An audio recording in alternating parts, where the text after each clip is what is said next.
My sister manipulated Dad to cut me from his will. Enjoy being nobody, she smirked. 3 months later, her boss introduced her new client, me, with a $50 million contract. Come on, Dad, Sarah doesn't even visit you anymore. She's too busy with her precious startup to care about family. Jessica's voice drifted through the partially open study door as I stood frozen in the hallway of our family home. I'd driven 3 hours from San Francisco to Sacramento for our weekly family dinner, just as I had every Sunday for the past year since Mom's passing. Despite running a growing tech company, I'd never missed a visit. Not once. My name is Sarah Mitchell, 34 years old, and I was about to learn exactly how far my sister would go to secure her inheritance. That's not true. Dad's voice was weak, uncertain. The chemotherapy had taken its toll over the past months. Sarah comes every week. Because she feels obligated, Jessica interrupted. She's just waiting for her share of the inheritance. Meanwhile, I'm here every day, taking care of you, managing your medications, driving you to appointments. I felt my chest tighten. Jessica had moved back home 6 months ago, after her third failed marriage left her financially dependent on our parents again. She'd barely worked a day in her life, floating between relationships and living off whoever would support her. I gave up my whole life to be here, Jessica continued, her voice thick with manufactured emotion. While Sarah's off playing entrepreneur with that app company of hers. When was the last time she even asked about your treatment?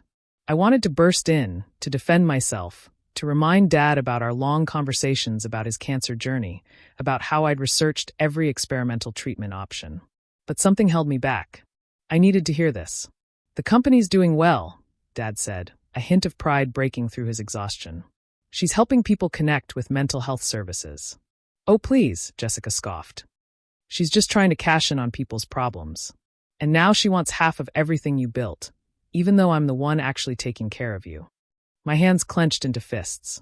Mindful Match, my company, had already helped thousands of people find affordable therapy and counseling services.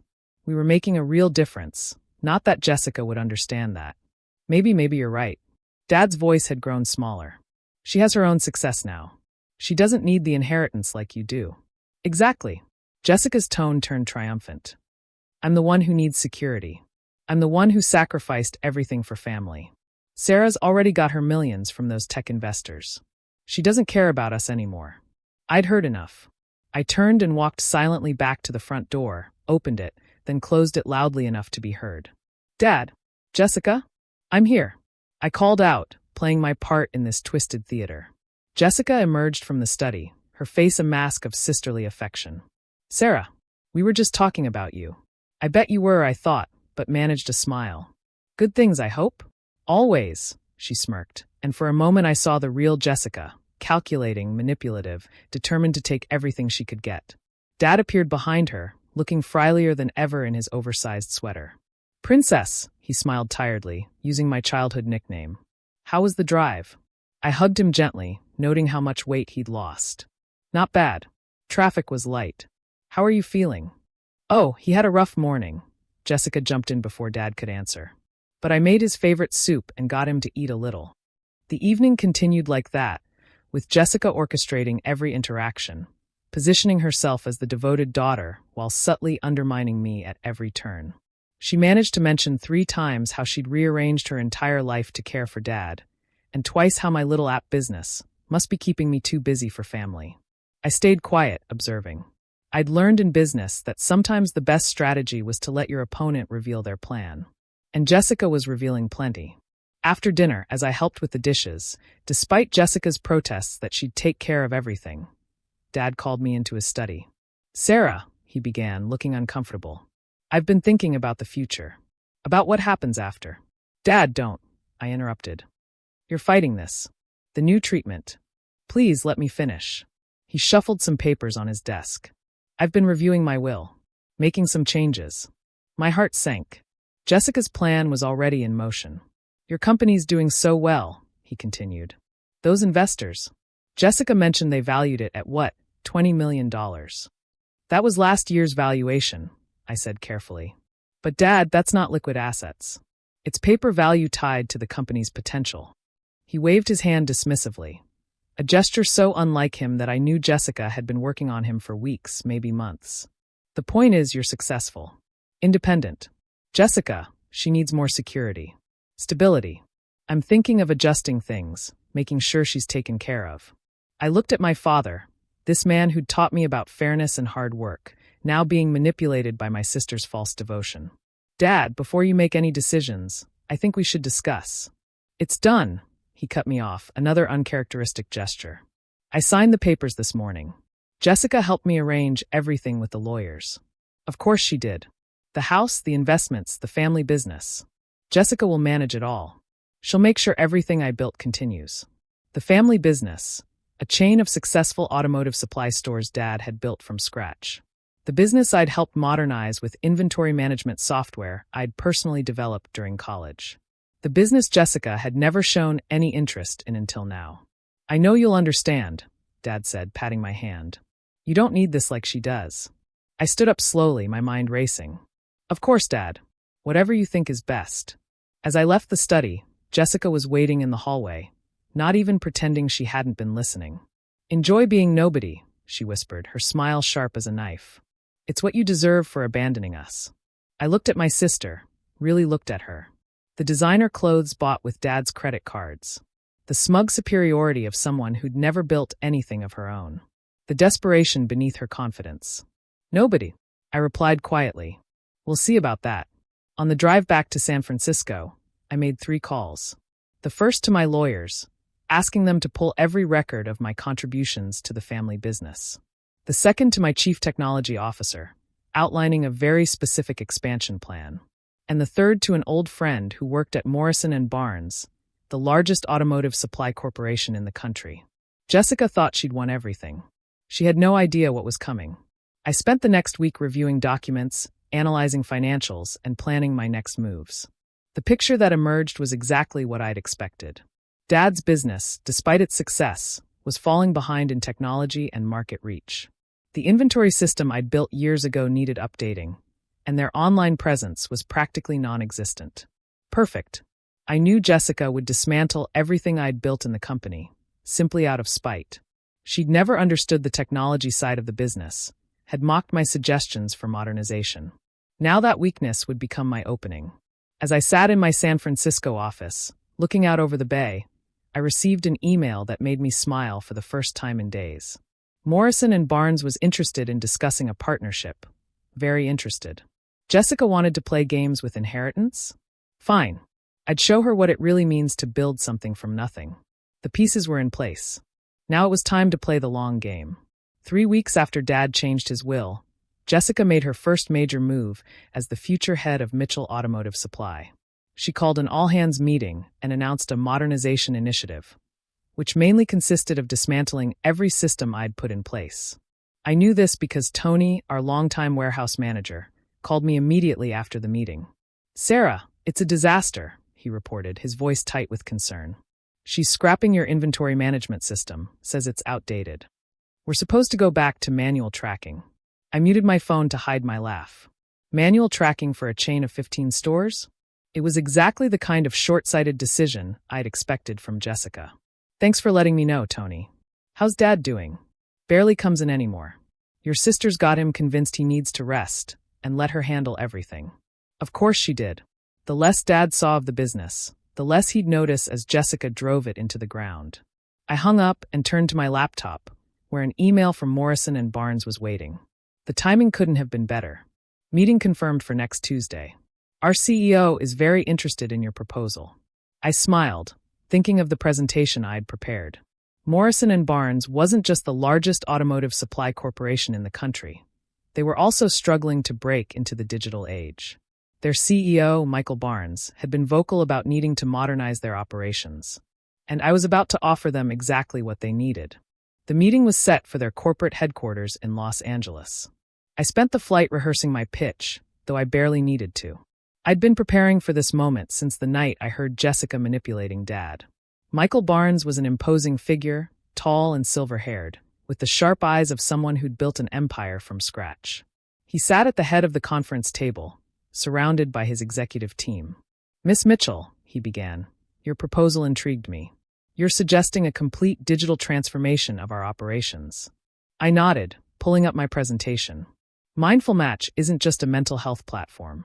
The matching algorithm we developed can be adapted for inventory management, supply chain optimization, and customer service automation. We've already proven the concept.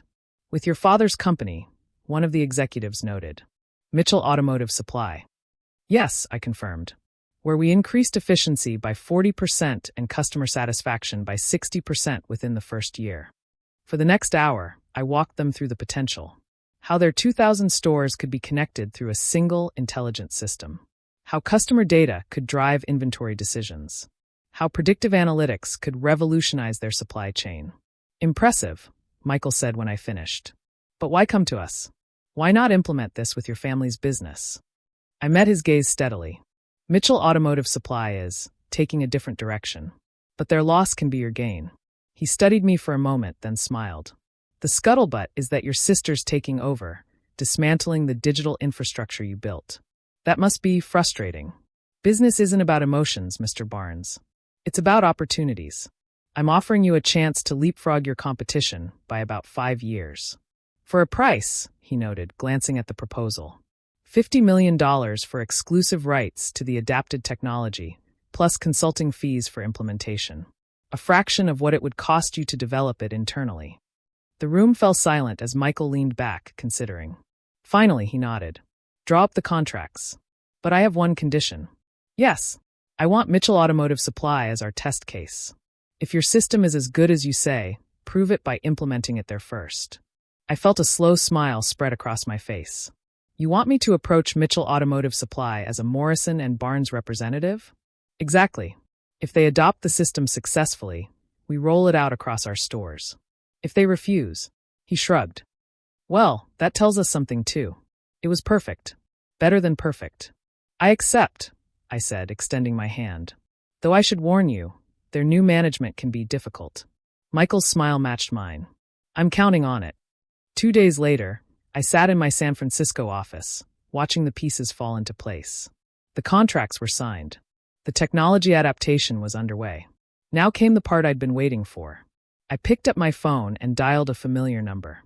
Mitchell Automotive Supply, Jessica speaking. Hello, Jessica. This is Sarah Mitchell, representing Morrison and Barnes. We'd like to schedule a meeting about a potential partnership opportunity. The silence on the other end was delicious. Sarah? Her voice had lost its usual smugness. What are you? I'm leading Morrison and Barnes' digital transformation initiative. I cut in smoothly. We're interested in implementing our new system in your stores. As a test case. Your system? Now there was a note of panic. What do you mean? Perhaps we should discuss this in person.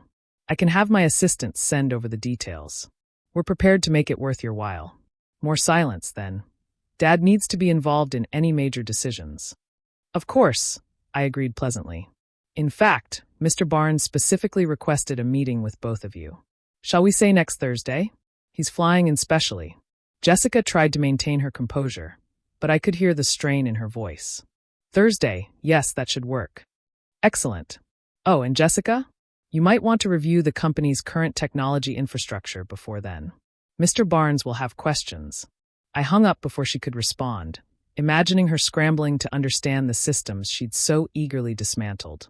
The meeting was set for Thursday at 10 a.m.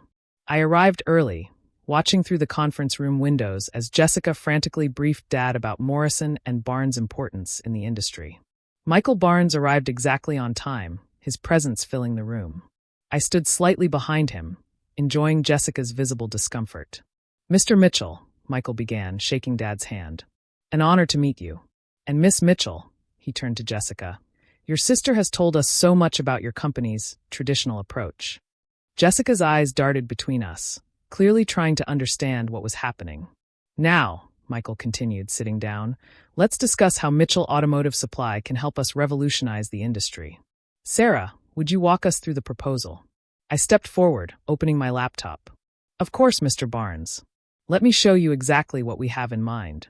Jessica's face grew paler with each slide, each mention of the technology she'd dismissed, each reference to the systems she'd abandoned. But it was Dad's expression that I watched most carefully. The growing realization that perhaps he'd been misled about more than just my family loyalty. The game was only beginning, and I was playing to win. This is ridiculous. Jessica's voice echoed through the conference room. We can't afford to implement a whole new system right now. The manual process works fine. Michael Barnes raised an eyebrow.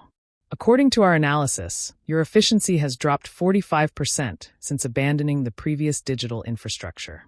Your customer complaints have tripled. I stood quietly, watching Dad's face as he absorbed this information. He'd been silent throughout most of the presentation, but I could see the wheels turning. That can't be right, Jessica protested. Our numbers. Are these the numbers you've been showing me? Dad interrupted, his voice stronger than I'd heard it in months. Because they tell a very different story. Jessica flushed. Daddy, I've been protecting you from unnecessary stress. The business is fine. Mr. Mitchell, Michael interjected smoothly. Morrison and Barnes is prepared to cover the entire cost of implementation. In fact, we're offering a significant premium to use Mitchell Automotive Supply as our test case. He slid a document across the table. Dad picked it up, his eyes widening as he read. $5 million? He looked up sharply. Just for implementing Sarah's system?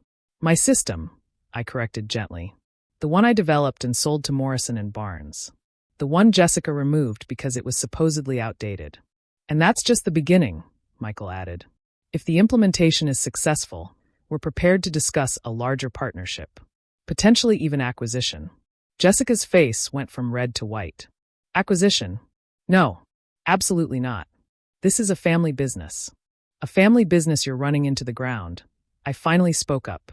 Would you like to explain to Dad why our top 3 suppliers have threatened to cut ties? Or why 4 store managers have quit in the past month? Dad turned to Jessica, his expression hardening. Is this true? I was handling it, she stammered. Making necessary changes. Changes that have nearly bankrupted us. Tony spoke up from the back of the room. I'd asked him to attend with the latest inventory reports. We can barely track our stock anymore. Customers are going to our competitors. Mr. Mitchell, Michael said kindly. I understand this is a lot to take in. Why don't we take a brief recess? Give you time to discuss this with your family. Dad nodded slowly. Yes, I think that would be wise. As Michael and his team filed out, Dad turned to me. Sarah Princess, I think you and I need to talk. Jessica started to protest, but Dad held up his hand. Alone, Jessica. We walked to his old office, the one Jessica had claimed as her own, but hadn't bothered to redecorate. Dad's industry awards still lined the walls, along with photos of the business's growth over the years, including several of me, working on the original system implementation. I've been a fool, Dad said quietly, sinking into his chair. Let my illness cloud my judgment. Let Jessica's manipulation. She took advantage of your vulnerability, I said softly. She knew exactly when to strike. He picked up a framed photo from his desk, Mom, him, and me at the launch of the digital inventory system 5 years ago. Jessica hadn't attended, claiming it was just a computer thing. Your mother would be so disappointed in me, he sighed. She always said you had my business sense and her heart. Said Jessica had neither. Dad. No, let me finish. He straightened in his chair. I've made a terrible mistake. With the will, with the business, with everything. But you found a way to save us anyway, didn't you? I sat down across from him. The Morrison and Barnes deal is legitimate. Their resources combined with my technology could transform the industry. But more importantly, it could save Mitchell Automotive Supply. And make you a fortune in the process, he smiled slightly. My clever girl.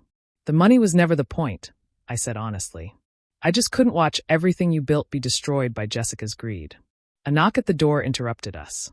Michael Barnes stood there, holding another folder. Sorry to interrupt, but I thought you should see this before we proceed. He handed the folder to Dad.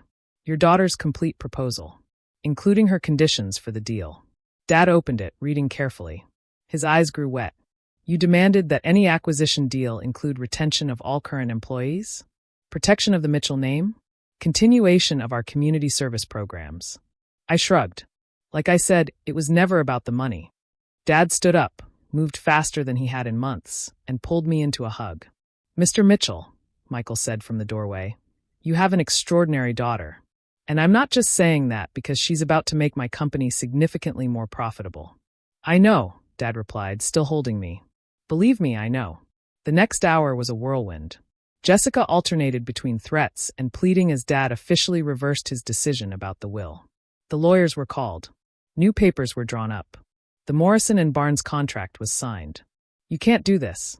Jessica shrieked as security escorted her from the building. "I'm your daughter too." "Yes, you are," Dad said sadly. "And you'll receive a fair share of my estate. But you'll never touch this business again." 3 months later, I stood in the same conference room, watching the Morrison and Barnes implementation team install the new system. Dad sat beside me, healthier than he'd been in months. His latest scans showed the cancer was responding to treatment. "The doctors say stress was making everything worse," he told me over coffee. Once I stopped worrying about Jessica destroying the business, my numbers actually improved. Jessica had moved to Phoenix, using her share of the estate to open a boutique. Last I heard, she was dating a real estate developer and claiming she'd left the family business by choice. "Mr. Mitchell," Michael Barnes approached our table. "The numbers from the first month are in. Efficiency up 60%. Customer satisfaction at record levels. I think it's time to discuss rolling this out to all our locations." Dad squeezed my hand. "I'll let you handle this, princess. It's your show now." As I followed Michael to the meeting, I passed the wall of family photos. There was a new one there now, Dad and me at the Morrison and Barnes contract signing, both of us smiling. Underneath, a small plaque read, "Never confuse inheritance with worth.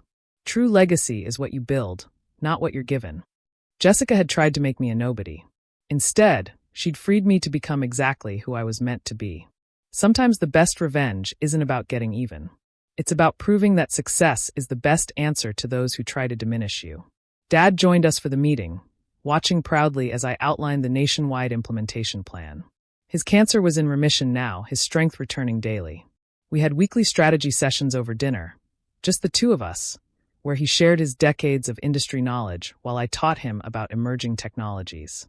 The family business wasn't just surviving, it was evolving.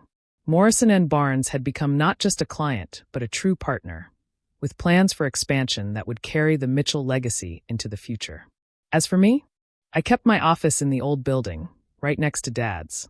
The wall between them had been removed, creating a shared space that represented our new relationship. Equal partners, each bringing our own strengths to the table. Jessica sent a letter once, full of accusations and demands. Dad responded with a simple note. The daughter who tried to steal her inheritance lost everything. The daughter who earned her place gained it all. She never wrote again. The last time I saw her was at an industry conference in Las Vegas. She was hanging on the arm of her developer boyfriend, pretending not to see me. I was on stage, accepting an award for technological innovation in the automotive supply industry. The presenter read out my bio. Sarah Mitchell, CEO of Mindful Match Technology and Chief Innovation Officer of Mitchell Barnes Automotive Group. I caught Jessica's eye as I approached the podium. She looked away first. I didn't mention her in my acceptance speech. Didn't need to. Success, real success, speaks for itself. Instead, I thanked my father for teaching me the most valuable lesson of all. True inheritance isn't about what's written in a will. It's about the values, the work ethic, and the integrity that shape who you become. Dad was in the front row, beaming. Behind him sat Michael Barnes and the entire executive team. My team. My future. As I finished my speech, I looked out at the audience and delivered the line that would later become our company's motto. Don't count on inheritance. Count on innovation. Jessica left before the applause ended. She didn't stay to hear about the billion-dollar merger we announced the next day. Her loss. Just like everything else she'd thrown away in her grab for quick wealth, she'd missed the real treasure. The chance to be part of building something truly meaningful. Me? I had everything I'd ever wanted. A thriving business. A stronger relationship with my father. And the satisfaction of knowing that the best revenge isn't just success. It's success built on your own terms. The Mitchell legacy was secure. Just not in the way Jessica had planned.